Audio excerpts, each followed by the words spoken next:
how to remove your feelings on someone. Number 1, accept everything. Matuto kang tanggapin lahat ang mga bagay na alam mong hindi na mangyayari. Kasi kapag hindi mo tanggap ang mga bagay, parang sinasaktan mo na rin yung sarili mo. Number 2, focus on something. Mag-focus ka na lang sa isang bagay na sa tingin mo ay makakatulong ito sa iyo. Or sa mga bagay in the near future na makakatulong sa iyo. Huwag na huwag mong paglalaanan ng oras yung taong wala naman na pakialam sa iyo. Number 3, release him or her. Kung saan siya magiging masaya, doon na siya. Huwag na huwag mong ipagsiksikan yung sarili mo sa taong wala nang pakialam sa iyo. Dapat i-value mo rin yung sarili mo. At ito ang wag na wag mo itong hahabulin.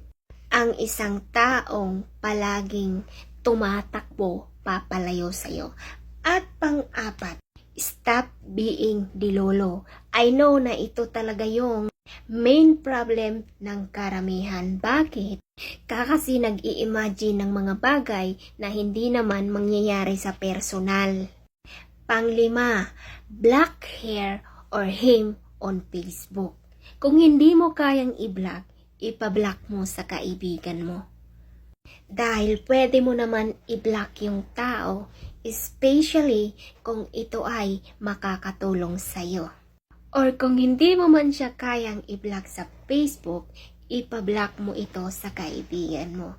At ito yung wag na wag kang manghihinayang sa mga memories na meron kayo. Alam mo, meron talagang mga tao na dumating lang sa ating buhay to give us a lesson.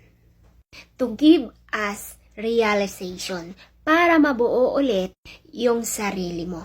At pang-6 na dapat mong gawin para mawala na yung feelings sa kanya, yung feelings mo sa kanya ay love yourself. Makinig kang mabuti. This is a must. Huwag puro ibang tao yung mahalin mo. Mahalin mo rin yung sarili mo. Pahalagahan mo rin yung sarili mo. Kasi at the end of the day, wala ka ibang magiging kakampi kundi yung sarili mo mismo. Okay? So dapat mo yan tandaan. God bless you.